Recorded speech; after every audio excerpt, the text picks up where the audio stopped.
Good morning, afternoon or evening, whoever it is who's watching or listening to this.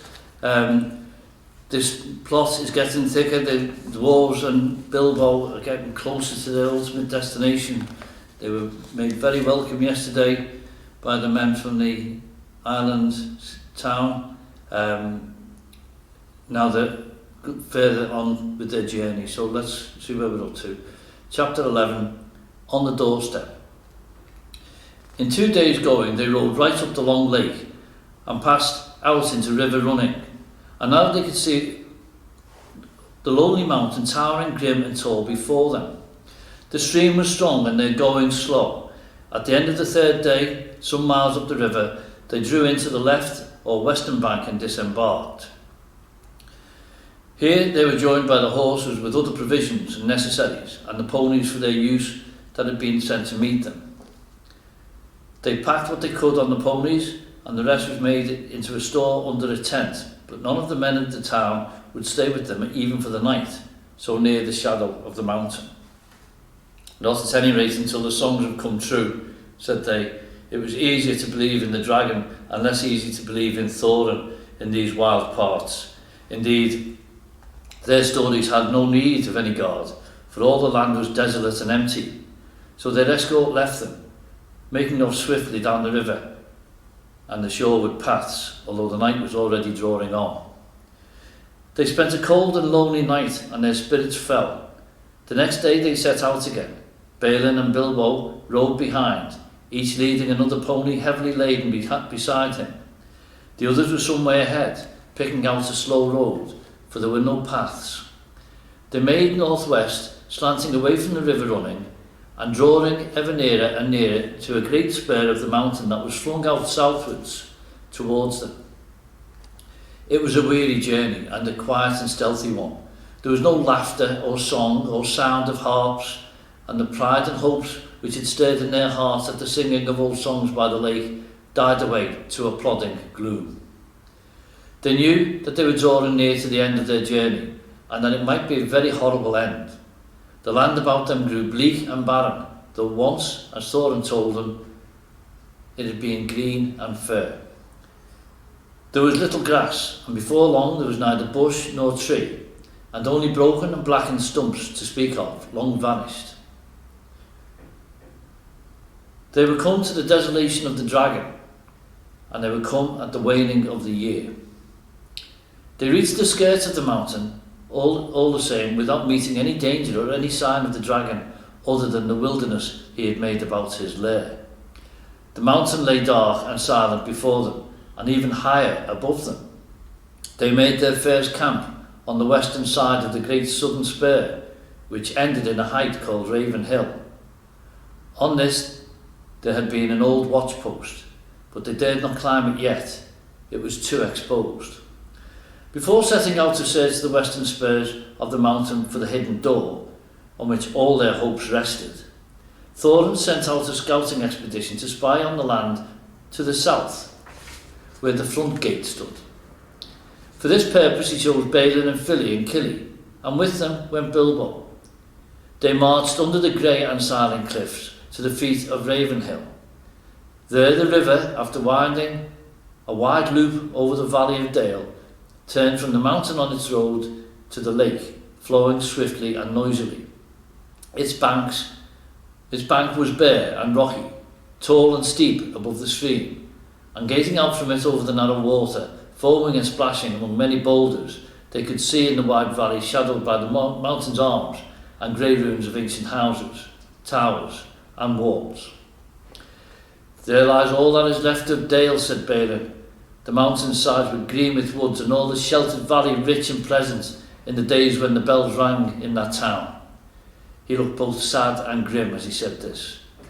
He had been one of Thorin's companions on the day the dragon came.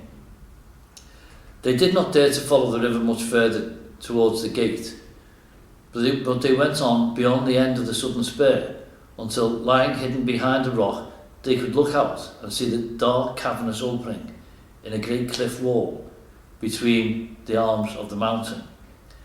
Out of it the waters of the running river sprang, and out of it too there came a steam and a dark smoke. Nothing moved in the waste, save the vapour and the water, and every now and again a black and ominous crow. The only sound was the sound of the stony water, and every now and again the harsh croak of a bird. Balin shuddered. "Let us return," he said. "We can do no good here, and I don't like those dark birds. They look like spies of evil." "The dragon is still alive and in the halls under the mountain then." "Well, I imagine so from the smoke," said the Hobbit. "That does not prove it," said Balin, "though I don't doubt you are right. But he might be gone away some time, or he might be lying out on the mountainside keeping watch. And still I expect smokes and steams would come out of the gates. All the halls within must be filled with his foul reek." With such gloomy thoughts, followed ever by croaking crows above them, they made their weary way back to the camp. Only in June they had been guests in the fair house of Elrond, and though autumn was now crawling towards winter, that pleasant time now seemed years ago. They were alone in the perilous waste, without hope of further help. They were at the end of their journey, but as far as ever it seemed, from the end of their quest. None of them had much spirit left. Now, strange to say, Mr. Baggins had more than the others. He would often borrow Thorin's map and gaze at it, pondering over the runes and the message of the moon letters Elrond had read. It was he that made the dwarves begin the dangerous search on the western slopes for the secret door. They moved their camp then to a long valley, narrower than the great dale in the south, where the gate of the river stood, and walled with lower spurs of the mountain. Two of these here thrust forward west from the main mass in long steep-sided ridges that fell ever downwards towards the plain. On this western side there were fewer signs of the dragon's marauding feet, and there was some grass for their ponies. From this western camp, shadowed all day by cliff and wall until the sun began to sink towards the forest, day by day they toiled in parties searching for paths up the mountainside. If the map was true, somewhere high above the cliff at the valley's head must stand the secret door. Day by day they came back to their camp without success. But at last, unexpectedly, they found what they were seeking. Philly and Killy and the Hobbit went back one day down the valley and scrambled among the tumbled rocks at its southern corner. About midday, creeping behind a great stone that stood alone like a pillar, Bilbo came on what looked like rough steps going upwards. Following these excitedly, he and the dwarves found traces of a narrow track, often lost, often rediscovered, that wandered onto the top of the southern ridge and brought them at last to a still narrower ledge, which turned north across the face of the mountain. Looking down, they saw that they were at the top of the cliff at the valley's head and were gazing down onto their own camp, below. Silently clinging to the rocky wall on their right, they went in single file along the ledge till the wall opened and they turned into a little steep-walled bay, grassy-floored, still and quiet. Its entrance, which they had found, could not be seen from below because of the overhang of the cliff, nor from further off because it was so small that it looked like a dark crack, and no more. It was not a cave, and was open to the sky above, but at its inner end, a flat wall rose up that in the lower part, close to the ground, was as smooth and upright as mason's work, but without a joint or crevice to be seen. No sign was there of post or lintel or threshold, nor any sign of bar or bolt or keyhole. Yet they did not doubt that they had found the door at last. They beat on it, they thrust and pushed at it, they implored it to move, they spoke fragments of broken spells of opening, and nothing stirred. At last, tired out, they rested on the grass at its feet, and then at evening began their long climb down. There was excitement in the camp that night. In the morning they prepared to move once more. Only Boffer and Bomber were left behind to guard the ponies and such stores as they had brought with them from the river. The others went down the valley and up the newly found path, and so to the narrow ledge. Along this they could carry no bundles or packs, so narrow and breathless was it, with a fall of 150 feet beside them onto sharp rocks below, but each of them took a good coil of rope, wound tight around his waist, and so at last, without mishap, they reached the little grassy bay. There they made their third camp, hauling up what they needed from below with their ropes, down the same way they were able occasionally to lower one of the more active dwarfs, such as Killy, to exchange such news as there was, or to take a share in the guard below, while Boffer was hauled up to the higher camp. Bomber would not come up either the rope or the path. "I'm too fat for such fly walks," he said. "I should turn dizzy and tread on my beard, and then you would be 13 again. And the knotted ropes are too slender for my weight." Luckily for him, that was not true, as you will see. In the meanwhile, some of them explored the ledge beyond the opening and found a path that led higher and higher onto the mountain, but they did not dare to venture very far that way, nor was there much use in it. Out up there, a silence reigned, broken by no bird or sound except that of the wind in the crannies of stone. They spoke low and never called or sang, for danger brooded in every rock. The others, who were busy with the secret of the door, had no more success. They were too eager to trouble about the ruins or the moon letters, but tried without resting to discover where exactly in the smooth face of the rock the door was hidden. They brought picks and tools of many sorts from Lake Town, and at first they tried to use these, but when they struck the stone, the handles splintered and jarred their arms cruelly, and the steel heads broke or bent like lead.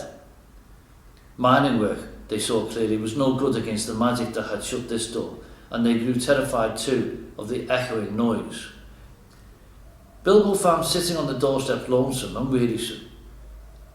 There was not a doorstep, of course, really, but they used to call the little grassy space between the wall and the opening the doorstep in fun, remembering Bilbo's words long ago at the unexpected party in his Hobbit hole, when he said they could sit on the doorstep till they thought of something, and sit and think they did, or wandered aimlessly about, and glummer they became.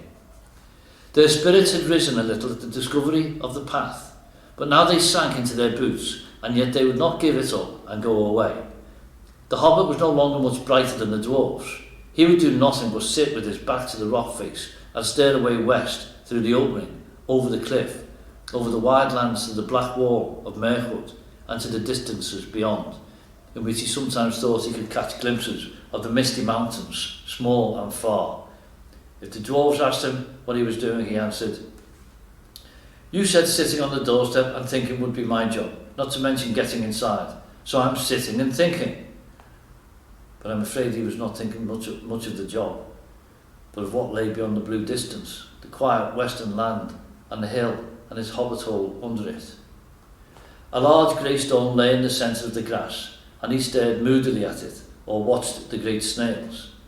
They seemed to love the little shut-in bay with its walls of cool rock, and there were many of them, of huge size, crawling slowly and stickily along its inside.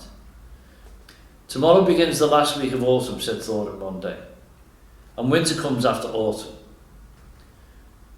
said Biffa.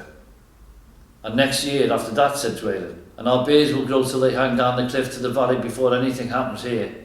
What is our burglar doing for us, since he's got an invisible ring and ought to be a especially excellent performer now? I'm beginning to think he might go through the front gate and spy things out a bit." Bilbo heard this. The dwarves were on the rocks just above the enclosure where he was sitting, and good gracious, he thought, so that is what they're beginning to think, is it? It's always poor me that has to get them out of their difficulties, at least since the wizard left. Whatever am I going to do? I might have known that something dreadful would happen to me in the end. I don't think I could bear to see the unhappy Valley of Dale again, and as for the steaming gate... That night he was very miserable and hardly slept. Next day, the dwarves all went wandering off in various directions. Some were exercising the ponies down below. Some were roving about the mountainside. All day Bilbo sat gloomily in the grassy bay, gazing at the stone, or out west through the narrow opening. He had a queer feeling that he was waiting for something. Perhaps the wizard will suddenly come back today, he thought. If he lifted his head, he could see a glimpse of the distant forest. As the sun turned west, there was a gleam of yellow upon its far roof, as if the light caught the last pale leaves. Soon he saw the orange ball of the sun sinking towards the level of his eyes. He went to the opening, and there, pale and faint, was a thin new moon above the rim, of earth. At that very moment he heard a sharp crack behind him. There on the grey stone in the grass was an enormous thrush, nearly coal black, its pale yellow breast freckled with dark spots. Crack! It had caught a snail and was knocking it on the stone. Crack, crack! Suddenly Bilbo understood. Forgetting all danger, he stood on the ledge and hailed the dwarfs, shouting and waving. Those that were nearest came tumbling over the rocks, and as fast as they could along the ledge to him, wondering what on earth was the matter. The others shouted to be hauled up the ropes, except Bomber, of course, he was asleep. Quickly, Bilbo explained. They all fell silent, the hobbit standing by the grey stone, and the dwarfs with wagging beards watching impatiently. The sun sank lower and lower, and their hopes fell. It sank into a belt of reddened cloud and disappeared.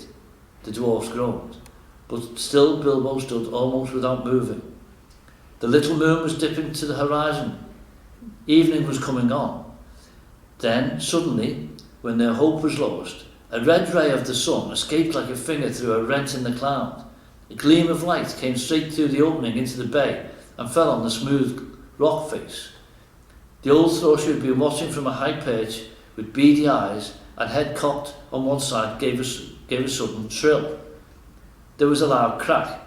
A flake of rock split from the wall and fell. A hole appeared suddenly about 3 feet from the ground.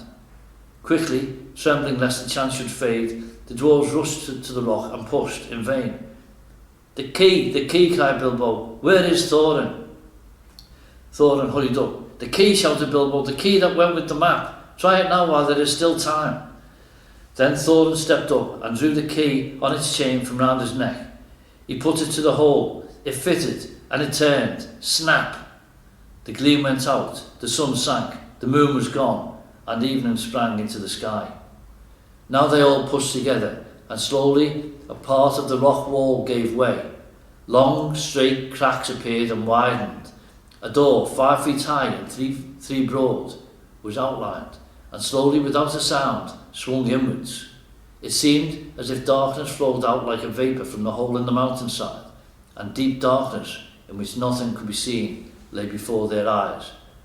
A yawning mouth leading in and down. End of chapter 11. They're in the mountain. What happens next? Chapter 12 will be coming soon.